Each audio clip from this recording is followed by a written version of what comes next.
Hello dear students, आप लोग कैसे हैं। मुझे पूरा उम्मीद है कि आप लोग अच्छे होंगे और अपनी पढ़ाई को अच्छे से कर रहे होंगे। तो मैं खुशबू कुमारी आपका इस वीडियो में स्वागत करती हूं। मैं पिछले क्लास में प्रत्यय और उपसर्ग पढ़ाई थी, जिससे 5 नंबर का क्वेश्चन पूछा जाता है बिहार बोर्ड में। तो आज मैं हिंदी ग्रामर से ही पढ़ाऊँगी, जिसका नाम है संज्ञा। संज्ञा के मैं भेद बताऊँगी, संज्ञा के भेद को समझाऊँगी और संज्ञा क्या होता है सब मैं बताऊँगी आज की क्लास में। और आप लोग अंत तक वीडियो में बने रहिए।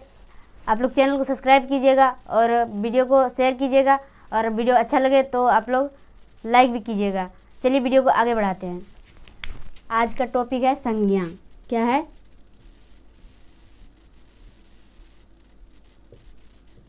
संज्ञा। इसे इंग्लिश में नाउन कहते हैं। नाउन को ही हिंदी में संज्ञा कहते हैं और संज्ञा को इंग्लिश में नाउन कहते हैं। आप लोग इंग्लिश में पढ़े होंगे नाउन, और संज्ञा भी पढ़े होंगे बहुत बार, लेकिन आज मैं पढ़ा रही हूँ अपनी भाषा में। ठीक है, पहले जानते हैं संज्ञा का अर्थ क्या होता है। ठीक है, संज्ञा का अर्थ क्या होता है? संज्ञा का अर्थ होता है नाम। क्या होता है? संज्ञा का अर्थ होता है नाम। हम लोग जितना भी वस्तु को यूज करते हैं, दुनिया में जितना भी वस्तु है, हमारे दैनिक जीवन में जितना भी वस्तु है, सब संज्ञा है।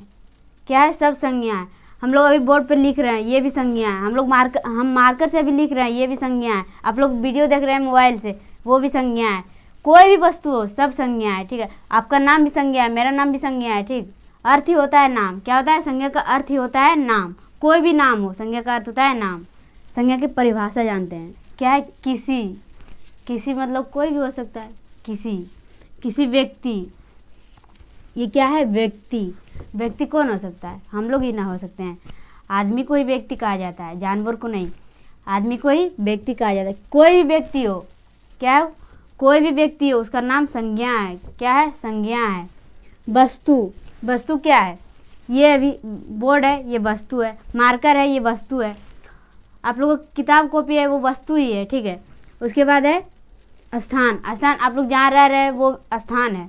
आप लोग कहीं घूमने जाएंगे, जैसे हो गया दिल्ली, पटना, कहीं भी जाइएगा घूमने, वो एक स्थान है। ठीक है, वो एक स्थान है। अभाव, जो भाव प्रकट करता है। क्या करता है? जो भाव प्रकट करता है उसे भाव कहते हैं। ठीक, जो भाव प्रकट करता है उसे क्या कहता है? भाव।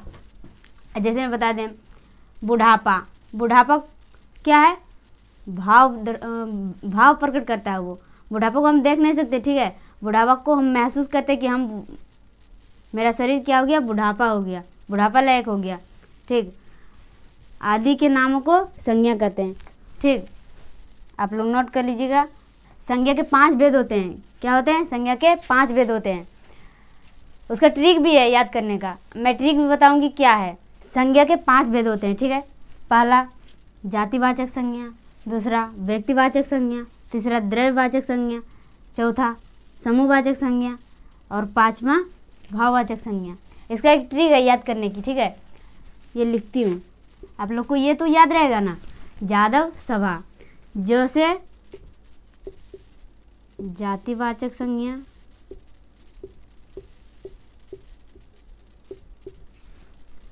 दो से द्रव्यवाचक संज्ञा, वो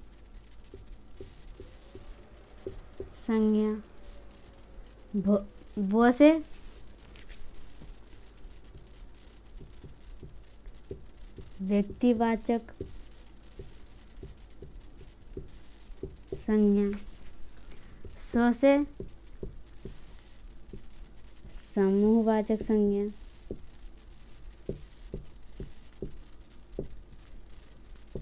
अब वो से भाववाचक संज्ञा। ये हो गया 5। आप लोग को ये याद नहीं रहेगा तो ये तो याद रहेगा ना।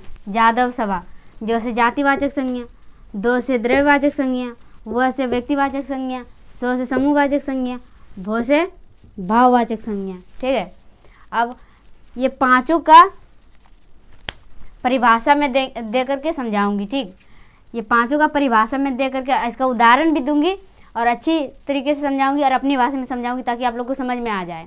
पहला है जातिवाचक संज्ञा। 5 भेद बता दिए, 5 भेदों को मैं परिभाषा दे रही हूँ और उसको उदाहरण भी दे करके समझाऊंगी और आप लोग अच्छी तरीके से समझिएगा। संज्ञा, पहला क्या है, जातिवाचक संज्ञा। जातिवाचक संज्ञा किसे कहते हैं, यही है जातिवाचक संज्ञा किसे कहते हैं। तो आइए समझते हैं जातिवाचक संज्ञा किसे कहते हैं, और अपनी शब्दों में समझाऊंगी और अच्छे से समझाऊंगी ताकि आप लोग को समझ में आ जाए। तो जातिवाचक संज्ञा जिस संज्ञा से क्या है, जिस संज्ञा से किसी व्यक्ति या वस्तु, किसी व्यक्ति या वस्तु के पूरे जाति, क्या बोल रहा है, के पूरे जाति का बोध हो, पूरे जाति। अब जैसे है लड़का, मैं एक लड़का की बात नहीं कर रही हूँ, विश्व में जितना लड़का है, दुनिया में जितना लड़का है सब लड़के की बात कर रही हूँ। मैं एक लड़का लिखती ना तब होता एक लड़का, तब एक लड़का की बात करती, ठीक। यहाँ हम सिर्फ लड़का लिखे हैं, यहाँ क्या लिखे हैं, लड़का। तो मैं पूरे लड़का की बात कर रही हूँ, क्या कर रही हूँ, पूरे लड़का की बात कर रही हूँ। अब लड़की, मैं एक लड़की की बात नहीं कर रही हूँ बल्कि पूरे लड़की की बात कर रही हूँ। ये तो ये जाति का बोध हुआ ना, ये क्या हुआ, जाति का बोध हुआ। आइए पुरुष, मैं एक पुरुष की बात नहीं कर रही हूँ, मैं एक पुरुष की बात नहीं कर रही हूँ बल्कि पूरे जितना भी है पुरुष, जितना भी है पुरुष सब की मैं बात कर रही हूँ। उसके बाद औरत, आप बोलिएगा कि लड़की लिखबे किए तो औरत काहे लिखें। औरत और लड़की में बहुत अंतर होता है। जिसका शादी नहीं हुआ जिसका शादी नहीं हुआ होता है ना, वो लड़की होती है, ठीक, वो लड़की होती है। और जिसका शादी हुआ होता है वो क्या होती है, औरत। क्या होती है, औरत। तो आप लोग को लड़का और पुरुष में समझ में आ गया होगा क्या होता है। उसके बाद फल, मैं एक फल की बात नहीं करूँ। अब बोलिएगा कि फल, तो मैं बोलती सिर्फ एप्पल लाओ, मैं सिर्फ एक फल का नाम लिखती तब एक फल होता, ठीक। मैं सिर्फ फल लिखी हूँ तो मैं पूरा फल की बात कर रही हूँ। जितना भी है फल, सेब, बेदाना, अंगूर, जितना भी है मैं सब फल की बात कर रही हूँ। उसके बाद है सब्जी, मैं एक सब्जी की बात नहीं कर रही हूँ, ठीक है, मैं पूरे सब्जी की बात कर रही थी। ये जाति का बोध क्या करवाया ना, तो ये जाति का बोध करवा रहा है। उसके बाद है फूल, मैं एक फूल का बात नहीं कर रही हूँ, मैं पूरे फूल का बात कर रही हूँ। जितना भी है फूल सब की बात कर रही हूँ मैं, तो ये जाति का बोध करवा दिया, ठीक। तो आप लोग को जातिवाचक संज्ञा समझ में आ गया होगा। तो मैं फिर से इसका परिभाषा बोल रही हूँ। जिस संज्ञा से, क्या है, जिस संज्ञा से किसी व्यक्ति या वस्तु, जिस संज्ञा से किसी व्यक्ति या वस्तु के पूरे जाति का बोध हो, क्या है, पूरे जाति का बोध हो, उसे कहते हैं जातिवाचक संज्ञा। उसे क्या कहते हैं, जातिवाचक संज्ञा। जैसे लड़का, लड़की, पुरुष, औरत, फल, फल, सब्जी, फूल आदि, ठीक। आप लोग को समझ में आ गया। तो दूसरा क्या है, व्यक्तिवाचक संज्ञा।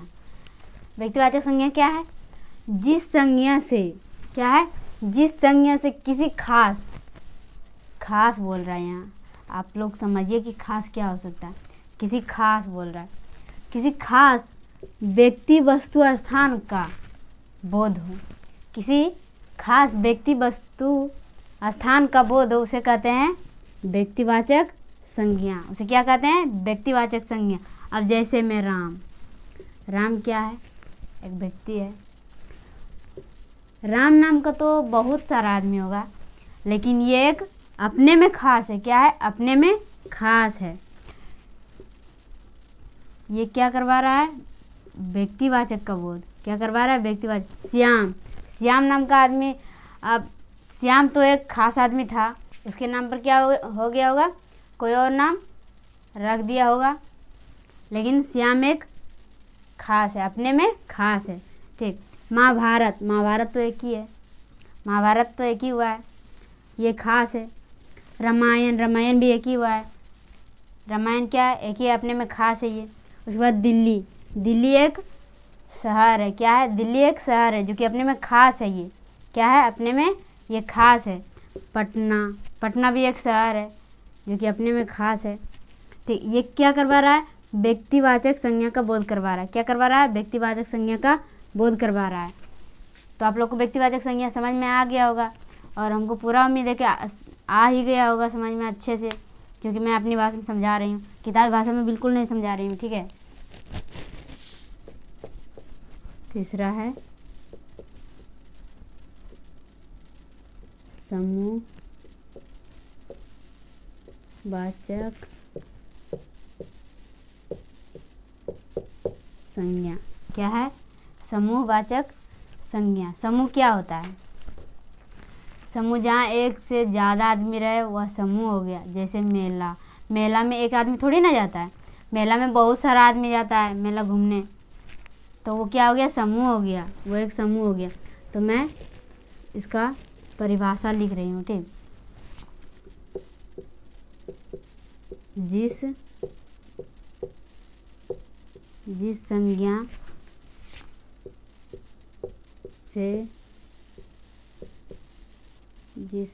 से किसी व्यक्ति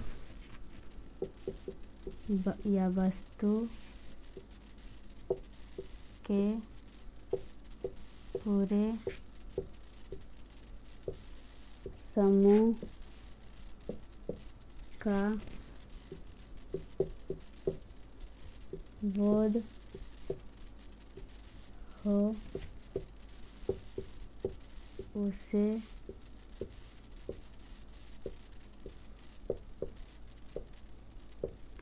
समूहवाचक संज्ञा कहते हैं। जैसे मेला, कहीं भी मेला लगता है तो आप लोग घूमने तो जाते ही हैं, पैसा ना भी रहे तो भी जाते हैं कि घूम के चल आएंगे। मम्मी को फुसलाते हैं, मम्मी पैसा चाहिए, मेला घूमेंगे, मेला लगा है। उसके बाद दूसरा है सभा। सभा में एक आदमी नहीं रहता है, सभा में बहुत सारा आदमी होता है, ठीक। सभा में क्या होता है? बहुत सारा आदमी रहता है। उसके बाद है विद्यालय। क्या विद्यालय में एक ही विद्यार्थी रहता है, एक ही विद्यार्थी पढ़ता है? नहीं, बल्कि विद्यालय में बहुत सारा विद्यार्थी पढ़ता है और टीचर भी रहते हैं वहाँ। मेला, सभा, विद्यालय,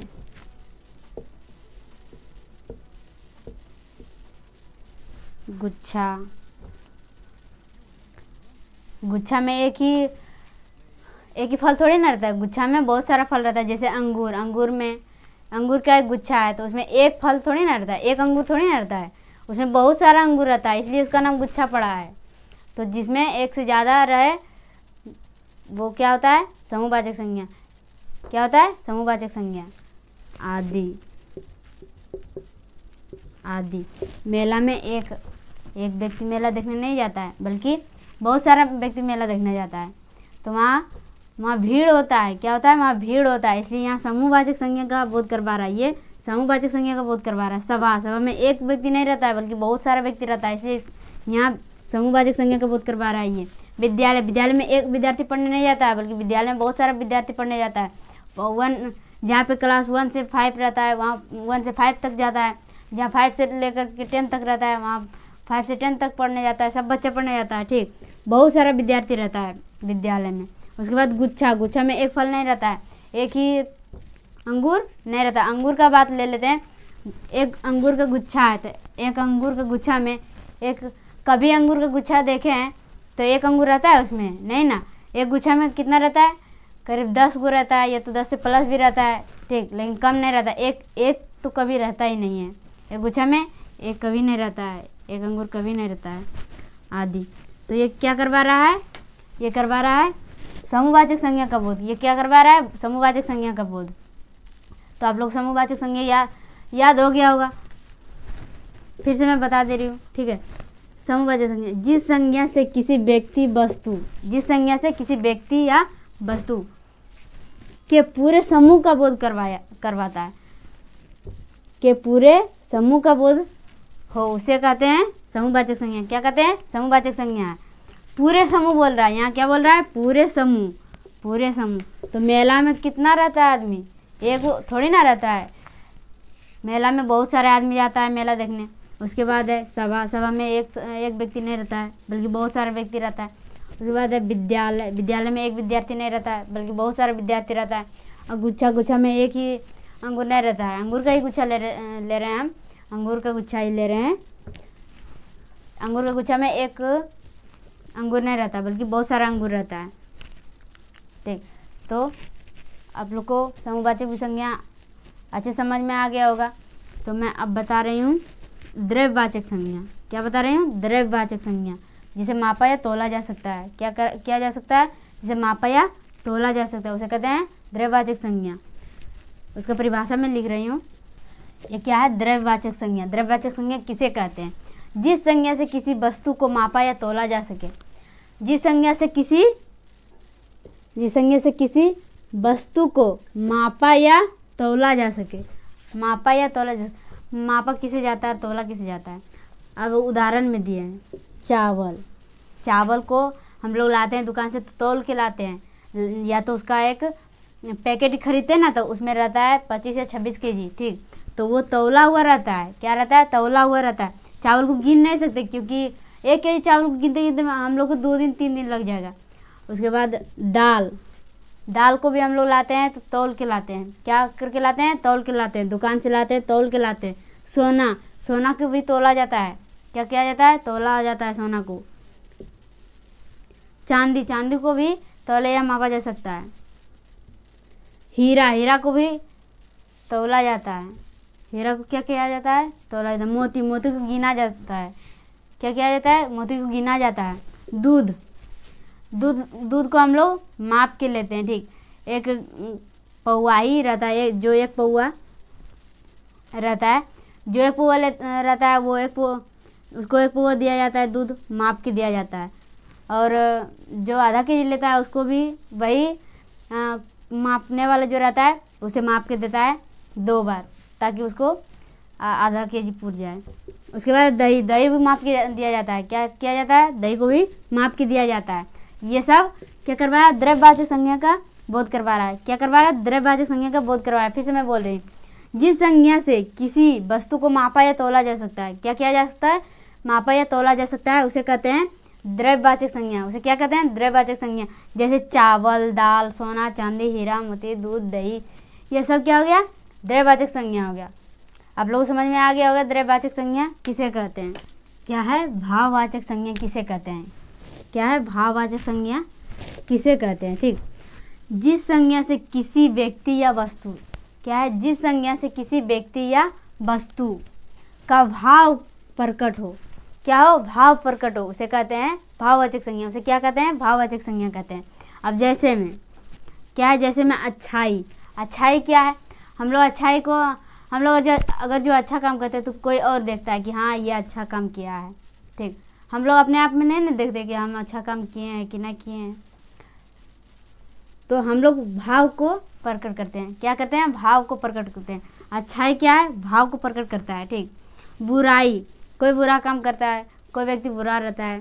ठीक, तो वो अपने भाव को प्रकट करता है कि इसमें क्या गुण है, वो दर्शाता है। मिठास मिठास है, हम लोग खाते हैं, कोई मीठा चीज़ खाते हैं। अब ले लिए रसगुल्ला खाते हैं, हम लोग कैसा लगता है? वो खाते हैं तभी ना पता चलता है। उसके बाद बोलते हैं कि ना ये मीठा है। क्या बोलते हैं? ना ये मीठा है। तो वो खाते हैं तब पता चलता है कि मीठा है। उसके बाद हम लोग भाव दर्शाते हैं कि ये मीठा है कि खट्टा है। ठीक, ऐसे उसको देख के कैसे अब अगर कभी खाया हुआ नहीं रहेंगे उसको, तो हम कैसे जानेंगे कि वो मीठा है कि खट्टा है, हाँ, या तीता है? तो इसको हम लोग खाते हैं, उसके बाद उसका भाव को दर्शाते हैं, उसका भाव को प्रकट करते हैं कि ये मीठा है। उसके बाद खटास क्या है? अब जैसे इमली ले लेते हैं। ठीक, इमली क्या है? खट्टा चीज़ है। इसको खाते हैं, बिना खाए हुए हम लोग जानेंगे कि क्या है, मीठा है कि खट्टा है या क्या है? हम लोग खाते हैं, उसके बाद ना बोलते हैं ना ये चीज़ खट्टा है। क्या करते हैं? बोलते हैं ना ये चीज़ खट्टा है। ठीक, तो ये क्या हो गया? भाव को दर्शाते हैं। ये क्या हो गया? भाव को हम लोग प्रकट करते हैं, भाव को प्रकट करते हैं। उसके बाद बुढ़ापा,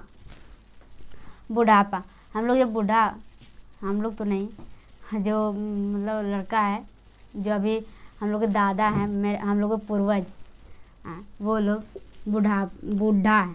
क्या है, बूढ़ा है। तो हम लोग उसको देखते हैं कि नहीं मेरे दादाजी अब धीरे धीरे बूढ़ा होते जा रहे हैं। तो क्या हो रहा है, ये भाव को प्रकट कर रहा है। क्या कर रहा है, ये भाव को प्रकट कर रहा है। जवानी जैसे हम लोग अभी क्या है, जवान है। क्या है, आप लोग भी जवान है अभी। तो ये क्या कर रहा है, भाव को प्रकट कर रहा है। क्या कर रहा है, भाव को प्रकट कर रहा है। तो आप लोग को भाववाचक संज्ञा भी समझ में आ गया होगा, और हम अपनी भाषा में समझाए हैं ताकि आप लोग को अच्छे समझ में आ जाए। हम फिर से इसको समझा देते हैं कि भाववाचक संज्ञा किसे कहते हैं। ठीक, भाववाचक संज्ञा किसे कहते हैं, जिस संज्ञा से क्या है, जिस संज्ञा से किसी व्यक्ति या वस्तु, जिस संज्ञा से किसी व्यक्ति या वस्तु का भाव प्रकट हो। क्या हो, भाव प्रकट हो। यहाँ व्यक्ति है, ठीक, यहाँ व्यक्ति, तो यहाँ ले लिए ना व्यक्ति, बुढ़ापा। हाँ, बूढ़ा तो कोई व्यक्ति ही ना होता है, बूढ़ा। हाँ, जवानी। उसके बाद वस्तु हम लोग खाते जो है वस्तु ही है। हम लोग क्या खाते हैं, जो वस्तु है, कोई चीज़ है जो हम लोग खाते हैं, जैसे फल हो गया, हाँ, मिठाई हो गया, हाँ, कोई भी चीज़ है हम लोग खाते हैं। खाने का चीज़ सिर्फ ये कि ना कोई भी चीज़ है, सब खाने का ही है। खाने का चीज़ जो है वही, उसी का बात कर रही हूँ। मिठास, खटास, अच्छाई, बुराई, ये सब क्या प्रकट कर रहा है, भाववाचक संज्ञा का प्रकट कर रहा है। क्या कर रहा है, भाववाचक संज्ञा को प्रकट कर रहा है। ठीक, संज्ञा का मतलब ही होता है नाम। क्या होता है, मैं शुरू में बताई हूँ कि संज्ञा का मतलब होता है, क्या होता है, नाम होता है। संज्ञा का मतलब क्या होता है, नाम होता है। ठीक, संज्ञा का मतलब ही नाम होता है। दुनिया में जितना भी वस्तु है, जितना भी मतलब हमारे दैनिक जीवन में जितना भी वस्तु है, सब क्या है, संज्ञा है। सब क्या है, संज्ञा है। हम लोग अभी कोई चीज़ खाते हैं, कोई चीज़ क्या करते हैं, खाते हैं, तो वो भी संज्ञा है। हम लोग का नाम भी संज्ञा है, हम लोग भी संज्ञा है। ठीक, सब चीज़ संज्ञा है यहाँ। हम लोग जितना चीज़ यूज करते हैं सब संज्ञा है। क्या है, सब संज्ञा है। संज्ञा का परिभाषा दिए थे, किसी व्यक्ति, वस्तु, स्थान, भाव आदि के नाम को संज्ञा कहते हैं। तो और क्या है दुनिया में, और क्या है, स्थान है, कहीं घूमने फिरने का जगह है, हाँ, कहीं पढ़ने लिखने जाने का जगह है स्थान, रहने का जगह है स्थान, और बहुत चीज़ है। हाँ, उसके बाद क्या है, भाव को तो बता ही दिए। भाव जो प्रकट करता है उसे कहते हैं भाववाचक संज्ञा। उसे क्या कहते हैं, भाववाचक संज्ञा। भाव को प्रकट करता है, स्थान को व्यक्तिवाचक संज्ञा बोल, जाति, ये सब है संज्ञा। क्या है, सब संज्ञा है। दुनिया में जितना भी चीज़ है सब संज्ञा है। क्या है, सब संज्ञा है। ये याद रखिएगा। क्या है, यादव सवा, जो से जातिवाचक संज्ञा, दो से द्रव्यवाचक संज्ञा, वो से व्यक्तिवाचक संज्ञा, से समूहवाचक संज्ञा, वो से भाववाचक संज्ञा। ये यादव सवा आप लोग याद रखिएगा तो पांचों भेद याद हो जाएगा। क्या होगा, पांचों भेद याद हो जाएगा। संज्ञा के पांचों भेद याद हो जाएगा। ये सिर्फ रखिएगा याद। नहीं तो आप लोग को अगर जो लग रहा है कि हम लोग ऐसे ही याद रखेंगे पांचों भेद, तो कोई दिक्कत नहीं है। आप नहीं भी याद रखिएगा तो पांचों